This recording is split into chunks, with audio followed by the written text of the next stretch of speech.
Students, welcome to the e-learning classes of English subject. Dear students, after studying the whole poems, all the poems and all the lessons, सारे पाठों का, सारी कविताओं का अध्ययन करने के बाद now we are going to study figures of speech. भाषा अलंकार FIGURES figures of speech SPEECH figures अलंकार ऑफ स्पीच भाषा के अलंकार अर्थात भाषा अलंकार भाषा के आभूषण। आपके कोर्स में 7 फिगर्स ऑफ स्पीच हैं जो हम अध्ययन करेंगे। There are 7 figures of speech which we are going to study in our course. हम अपने आज के अध्ययन में हम जो पाठ्यक्रम में हमारे 7 अलंकार हैं जिनका हम अध्ययन करने जा रहे हैं। इनमें 7 फिगर्स ऑफ स्पीच के 7 फिगर ऑफ स्पीच के हमें नाम याद होना चाहिए। पहला है सिमिली SIMILE सिमिली उपमा। दूसरा फिगर ऑफ स्पीच है मेटाफर METAPHOR मेटाफर रूपक। तीसरा अलंकार है हाइपरबोली HYPERBOLE हाइपरबोली अतिशयोक्ति। अगला अलंकार है पर्सोनिफिकेशन PERSONIFICATION पर्सोनिफिकेशन जिसका अर्थ है मीनिंग है मानवीयकरण। नेक्स्ट फिगर्स ऑफ स्पीच है आपका एपोस्ट्रॉफी APOSTROPHE एपोस्ट्रॉफी संबोधन। उसके बाद नेक्स्ट फिगर ऑफ स्पीच है ऑक्सीमोरन OXYMORON ऑक्सीमोरन विरोधाभास। और लास्ट फिगर ऑफ स्पीच है आपका जो आप स्टडी करेंगे ऑनोमेटोपिया ONOMATOPOEIA ऑनोमेटोपिया। तो dear student there are 7 figures of speech. इन 7 अलंकार का हम अध्ययन करेंगे। एक बार बताना चाहता हूं अलंकार है क्या। अलंकार आभूषण होते हैं काय के भाषा के। जैसे एक युवती आभूषण धारण करके और अधिक सुंदर दिखती है, उसी प्रकार भाषा युवती के समान ही अलंकार धारण करके और अधिक सुंदर दिखती है। अलंकार का मतलब है भाषा को सुंदर बनाने वाले वाक्य, शब्द, कथन, वो जो भाषा को बनाते वो विधि जो भाषा को सुंदर बनाती है उस विधि को हम भाषा अलंकार कहते हैं। Dear students, now we are going to study first of all simile figure of speech. सबसे पहले हम simile figure of speech का अध्ययन करने जा। Simile figure of speech. Simile का मतलब है उपमा। उपमा की परिभाषा देखते हैं। वन ऑब्जेक्ट एक वस्तु इज कंपेयर तुलना की जाती है टू अनदर ऑब्जेक्ट की दूसरी वस्तु से ऑफ ए डिफरेंट टाइप एक भिन्न प्रकार की। इलस्ट्रेटिंग उल्लेख करते समथिंग इन कॉमन कोई चीज समान रूप में उन दोनों में होती है। यानी कि दो विभिन्न प्रकार की वस्तुओं में एक समान गुण बताने के लिए जब तुलना की जाती है तो सिमिली अलंकार होता है SIMILE यानी कि उपमा अलंकार होता है। और उपमा अलंकार में लाइक या एज शब्दों का या सो शब्दों का प्रयोग किया जाता है वाक्यों के अंदर, जैसे यहाँ पर लाइक दिया हुआ है। ठीक है, इसका उदाहरण देखते हैं। She Hanks like a star वो लटकती है एक सितारे की तरह।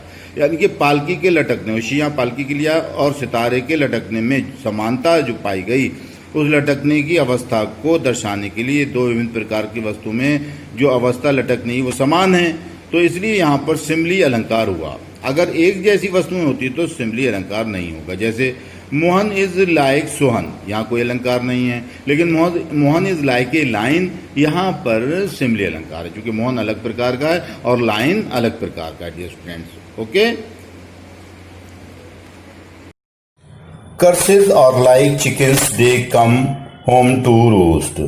कर्सेस की तुलना चिकन से की गई है तो लाइक शब्द का प्रयोग किया गया है simile figure of speech. Curses अलग वर्ग की चीज है और चिकन्स अलग वर्ग की चीज है। नेक्स्ट एग्जाम्पल देखते हैं। Mercy droppeth as the gentle rain from heaven. Mercy की तुलना जेंटल रेन से की गई है। एज शब्द का प्रयोग किया गया है सिमिली फिगर ऑफ स्पीच है। We are all like swimmers हम सब के सब तैराकों की तरह हैं in the sea of life जीवन के समुद्र में। यहां भी लाइक शब्द है, सिमिली फिगर ऑफ स्पीच है। Next sentence, she skims like a bird on the foam of a stream. वह फिसलती है, पालकी फिसलती है, शी पालकी की क्रिया है, ये अलग वर्ग की चीज है। लाइक ए बर्ड, एक पक्षी की तरह। On the foam of a stream, एक झरने के झाग पर। On the foam of a stream. She is as firm as a rock, she is as firm, वह ऐसी दृढ़ और मजबूत है जैसे एक चट्टान। तो यहां पर दो विभिन्न वस्तुओं में, विभिन्न वर्ग की वस्तुओं में एक समान रूप में कट होता है, वहां पर सिमिली अलंकार होता है। Okay dear students, now we are going to study the next figure of speech number 2, metaphor. METAPHOR। Metaphor means रूपक। रूपक, रूप दिया जाने वाला अलंकार। मेटाफर रूपक, रूपक अलंकार। इसमें सिमिली इज कंटेन, सिमिली को घटा दी जाता है। इलस्ट्रेटिंग, उल्लेख करने के लिए, समथिंग किसी चीज का, इन कॉमन समान रूप में। अर्थात यहां तुलना नहीं की जाती है, बल्कि एक वस्तु को दूसरी वस्तु का रूप प्रदान करके मेटाफर अलंकार प्रयोग किया जाता है। जैसे लाइफ इज ए ड्रीम, जीवन है एक स्वप्न, तो यहां जीवन को स्वप्न का रूप दे दिया गया है। अगर इसमें लाइक शब्द आया होता तो यही वाक्य अलंकार जो है ये सिमिली होता। तो लाइफ इज ए ड्रीम, जीवन को ड्रीम का स्वप्न। इसी तरह Mohan is a lion, Mohan is a lion, Mohan को शेर का रूप दे दिया जाता है उसकी बहादुरी को दर्शाने के लिए। तो यहां भी आपका मेटाफर अलंकार है। तो अगर हम ये कहें मोहन इज सोहन, तो कोई अलंकार नहीं है, क्योंकि दोनों एक ही वर्ग के प्राणी हैं। तो अलग अलग वर्ग के प्राणी हों और एक को दूसरे का रूप प्रदान कर दिया जाए तो मेटाफर फिगर ऑफ स्पीच होता है। आइए इसके कुछ उदाहरण देखते हैं। Life is but A walking shadow, life जीवन है सिर्फ एक चलती फिरती छाया। जीवन को रूप दे दिया गया चलती फिरती छाया का। Revenge is a kind of white justice, बदला है एक प्रकार का जंगली न्याय। He has a heart of stone, वो एक हृदय पत्थर का रखता है, यानी कि सख्त दिल को, एक व्यक्ति को, उसके हृदय को पत्थर का हृदय कहा गया है, पत्थर का रूप प्रदान किया गया। Whose armor is his honest thought, जिसका सुरक्षा कवच है उसका ईमानदारी का विचार। यहां पर भी आप देखिए जो ईमानदारी के विचार को रूप प्रदान कर दिया गया, काय का, सुरक्षा कवच का। तो डियर स्टूडेंट्स, इस प्रकार हम एक और एग्जाम्पल भी देखते हैं, बड़ा अच्छा एग्जाम है। Hope is the poor man's bread, आशा है निर्धन व्यक्ति की रोटी। आशा निर्धन व्यक्ति की रोटी है। देखिए एक वस्तु को दूसरी वस्तु का रूप प्रदान कर दिया गया। इंटीग्रिटी, निष्ठा is the backbone of character, character की रीढ़ की हड्डी है।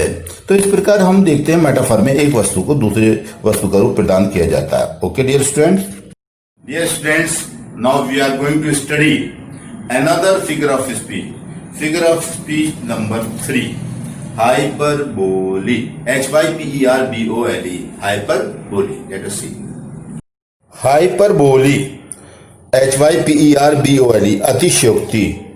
अतिशयोक्ति, ओवर स्टेटमेंट्स आर मेड, अत्यधिक कथन बनाए जाते हैं, यानी कि बड़े चढ़े कथन बनाए जाते हैं डियर स्टूडेंट। यानी कि जहां पर किसी भी वाक्य में, किसी भी कथन में सीमा से अधिक किसी चीज को वर्णन किया गया हो, तो वहां पर आपका हाइपरबोली फिगर ऑफ स्पीच होता है। जैसे हम कहें Mohan ran faster than the wind, Mohan हवा से भी तेज दौड़ा। माना दौड़ा होगा, बहुत तेज दौड़ा होगा, लेकिन कोई आदमी हवा से तेज दौड़ा ऐसा संभव नहीं है।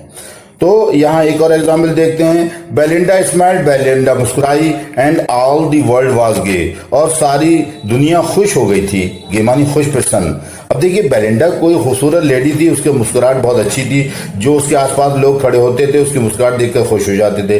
लेकिन यहाँ उसकी इतनी ज्यादा वर्णन कर दिया गया कि सारी दुनिया खुश हो गई, सीमा से अधिक। वहां सारी दुनिया कहां से आ गई, लेकिन वो इतना अधिक प्रस्तुत किया गया उसके मुस्कुराने को कि वो सीमा से अधिक हो गया। इसलिए वहां पर भी हमें हाइपरबोली सेंटेंस में देखने को मिलता है। ठीक है, आइए कुछ इसका एग्जाम्पल और भी देखते हैं हम लोग डियर स्टूडेंट्स। शी शेड या वेप्ट ओशन ऑफ टीयर्स, उसने बहाए आंसुओं के समुद्र, उसने आंसू का समुद्र बहा दिया।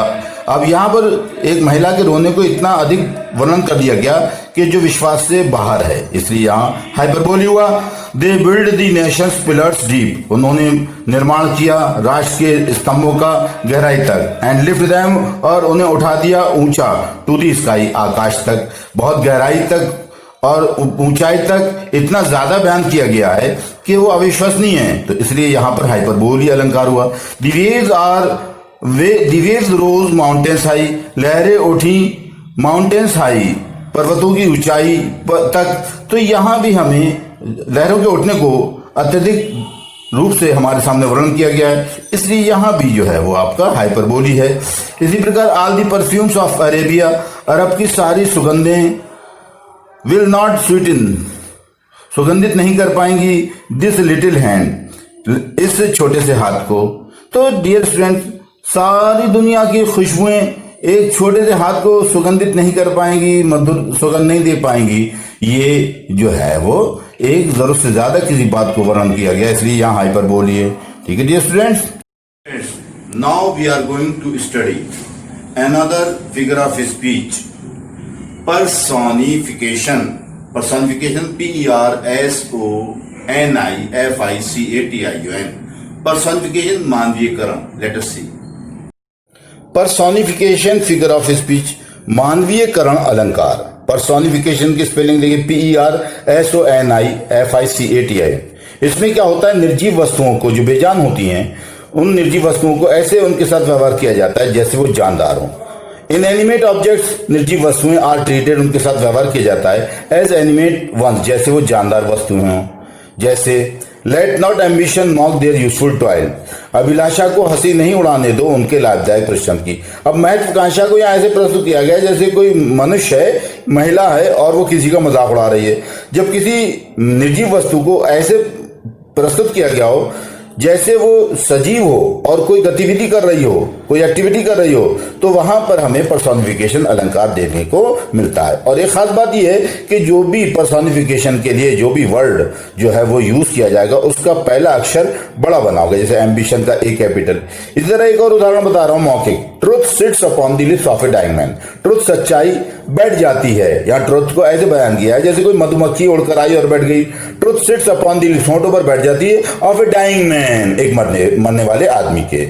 अब यहाँ पर हमें ऐसा लग रहा है जैसे ट्रुथ क्या है, एक मक्खी है या मधुमक्खी है, उड़कर आई और आकर किसी के होंठों पर आकर बैठ गई। तो जब किसी बेजान चीज को ऐसे प्रस्तुत किया हो जैसे वो जानदार हो, वो कोई कार्य कर रही है, तो वहां पर आपका पर्सोनिफिकेशन अलंकार होता है। आइए इसके कुछ और एग्जाम्पल्स भी हम लोग देखते हैं डियर स्टूडेंट्स। अपॉर्चुनिटी नॉक्स, शुभ अवसर दस्तक देता है, खटखटाता है, दी डोर, द्वार पर, बट वंस, लेकिन एक ही बार। अब यहां पर अपॉर्चुनिटी को ऐसे वर्णन किया है जैसे कोई व्यक्ति हो दरवाजा खटखटा रहा हो, तो यहां पर बेजान चीज को ऐसे प्रस्तुत किया है जैसे वो जानदार है। बट पेशेंस, ये बड़ा इंपॉर्टेंट सेंटेंस है। बट पेशेंस, लेकिन धैर्य, टू प्रिवेंट, रोक कर, दैट मरमर, उस बड़बड़ाने को, सून रिप्लाई, शीघ्र उत्तर देता है। अब यहाँ धैर्य क्या हो, ऐसा लग रहा है जैसे कि व्यक्ति आया और उसने आकर जो है वो बड़बड़ाना रोक दिया। तो यहां पर हमें पता लगता है कि ये आपका पर्सोनिफिकेशन अलंकार है। Okay dear students, now we are going to study another figure of speech, apostrophe, APOSTROPHE, apostrophe, संबोधन, let us see it. Apostrophe figure of speech, apostrophe,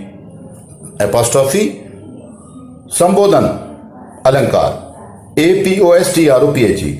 inanimate objects, बेजान चीजें, निर्जीव वस्तुओं को आर एड्रेस संबोधित किया गया होता है। जहां पर बेजान चीजें ऐसे संबोधित की गई हों जैसे जानदार हों, तो वहां पर आपका एपोस्ट्रोफी अलंकार होगा। याद रखें, इसमें बेजान वस्तु कार्य करती हुई प्रतीत नहीं होगी, बल्कि उसे सिर्फ संबोधित किया गया होगा। जैसे एग्जाम्पल देखें, ओ वर्ल्ड, ए संसार, ओ लाइफ, ए जीवन, ओ टाइम, ए समय। यहां संबोधन किया गया वर्ल्ड को, लाइफ को, टाइम को। तो जो बेजान चीज को संबोधित किया गया होगा, निर्जीव वस्तु को, एक तो उसका पहला अक्षर बड़ा बना होगा और उसमें विस्मयबोधक चिन्ह भी आया होगा उसके बाद, और उससे पहले ओ वर्ड, ओ अक्षर आया होगा, ओ, और वर्ड का कैपिटल लेटर पहला वाला और विस्मयबोधक चिन्ह। ये पहचान है एपोस्ट्रोफी अलंकार की। O world, O life, O time. On whose last steps I climb, किसके अंतिम चरणों पर मैं चढ़कर आऊं, यानी कि मैं किसके अंतिम चरणों पर चढ़कर आऊं, मैं जिसके अंतिम चरणों में आ गया हूं, ए दुनिया, ए जीवन, ए समय। तो यहां पर संबोधन है, बेजान चीज को ऐसे आवाज लगाई जा रही जैसे वो जानदार हो और हमारी बात को सुन रही हो। आइए इसके कुछ और उदाहरण देखते हैं डियर स्टूडेंट्स। अब देखिए, ओ डेथ, ए मृत्यु, वेयर इज दाई स्टिंग, तेरा डंक कहाँ है। अब यहाँ डेथ को ऐसे संबोधित करना है जैसे वो जानदार हो, हमारी बात सुन रही हो। ए मृत्यु, तेरा डंक कहाँ है। ओ वर्ल्ड, ओ लाइफ, अभी आप पढ़ चुके हैं।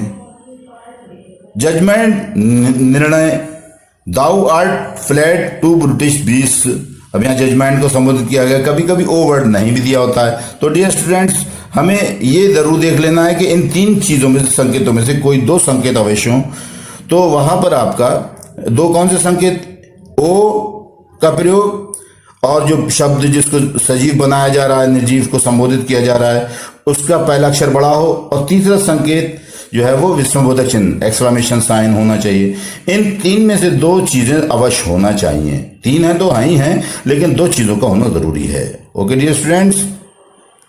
Dear students, now we are going to study another figure of speech, oxymoron, OXYMORON, oxymoron, विरोधाभास। Let us see it. Oxymoron, विरोधाभास। ऑक्सीमोरन, OXYMORON, ऑक्सीमोरन, विरोधाभास।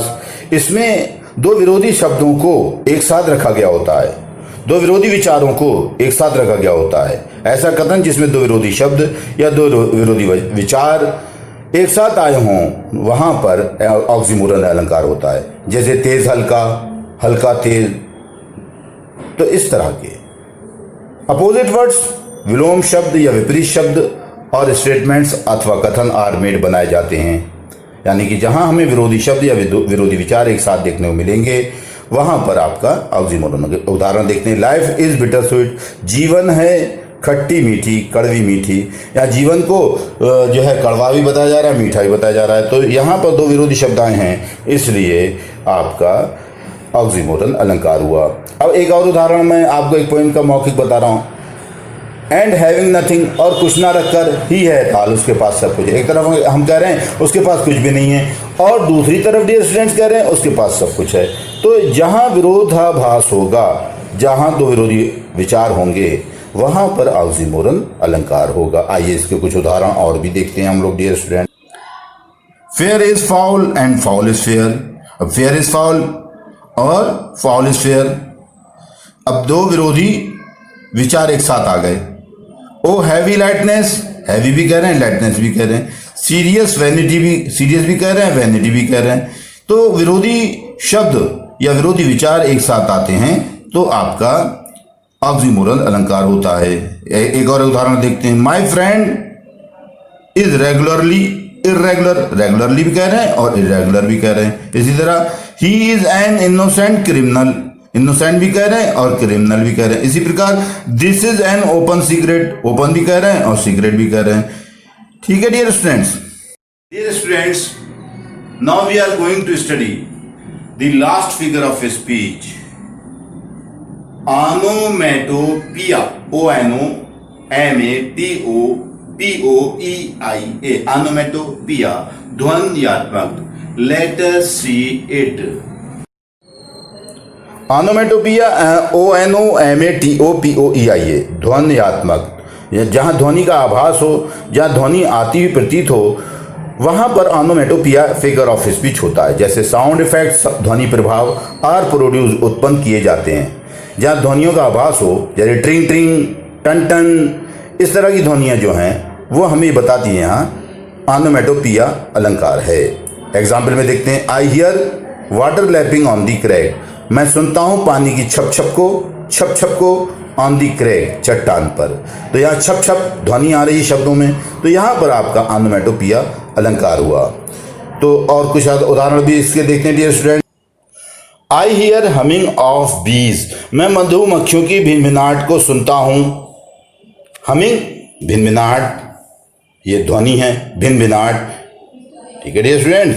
The curfew toll the knell of parting day, curfew चेतावनी का समय बजाता है, दुखपूर्ण घंटी nail, दुखपूर्ण घंटी पार्टिंग डे जाने वाले दिन की।